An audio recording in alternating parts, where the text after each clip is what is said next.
శ్రీ మాత్రే నమః. శ్రీ లలితామాత భక్తులందరికీ నమస్కారములు.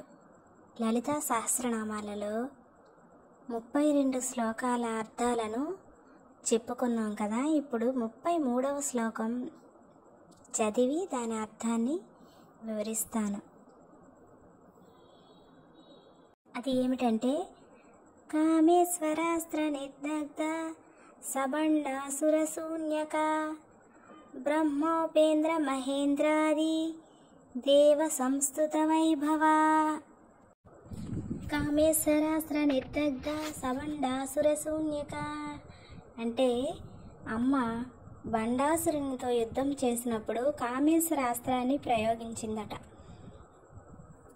అది ప్రయోగించినప్పుడు అంతవరకు ఎంతో వైభవంతో ఉన్న బండాసురుని యొక్క శూన్యక పట్టణం ఒక్కసారి దగ్ధమైపోయిందట. అంటే దహించబడింది. చూడండి, అంతవరకు ఎంతో వైభవాన్ని కలిగిన ఆ శూన్యక పట్టణం ఒక్కసారి అమ్మ వేసిన కామేశ్వరాస్త్రంతో మొత్తం దహించబడి దగ్ధమైపోయింది. దీన్ని బట్టి మనకేం అర్థమవుతుంది? ఏది కూడా శాశ్వతం కాదు. అంతవరకు ఎంతో వైభవాన్ని సంతరించుకున్న, ఇది వరకు ఎంతో కళాత్మకంగా ఉన్న ఎన్నో పట్టణాలు నేడు నిర్జీవమైపోయి ఉన్నాయి. ఆ రోజు వైభవంతో ఉన్న రాజు కోటలు, రాజప్రాసాదాలు ఈరోజు మనుషులు లేక వెలవెలబోతున్నాయి. ఏది కూడా మనకి శాశ్వతం కాదు.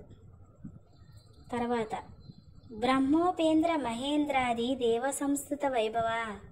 బ్రహ్మ, ఉపేంద్రుడు అంటే విష్ణువు, మహేంద్రుడు అంటే ఇంద్రుడు మొదలైన దేవతలందరూ కూడా అమ్మని చాలా కీర్తించారట.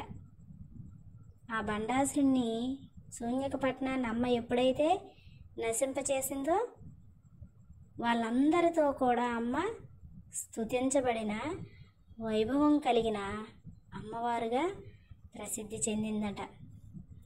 అమ్మ తలుచుకుంటే కానిది ఏముంటుంది? అమ్మ తలుచుకుంటే మన జీవితాలను ఒక్కసారిగా తన కాలి బొటన వేలుతోని పైకెత్తి మన జీవితాన్ని వెలుగులు నింపుతుంది. అలాగే అమ్మ నాశనం చేయాలన్నా ఆ బండాసురుని పట్టణం వలె నశింపబడతాం. దీనికల్లా ముఖ్య కారణం అమ్మ యందు మనం భక్తి ఉంచడమే. భక్తి ఉంచితే మన జీవితాన్ని అమ్మయే చక్కదిద్దుతుంది. అమ్మ యందు నమ్మకం ఉంచి అమ్మని కొలుచుకోవడమే మన ధర్మం.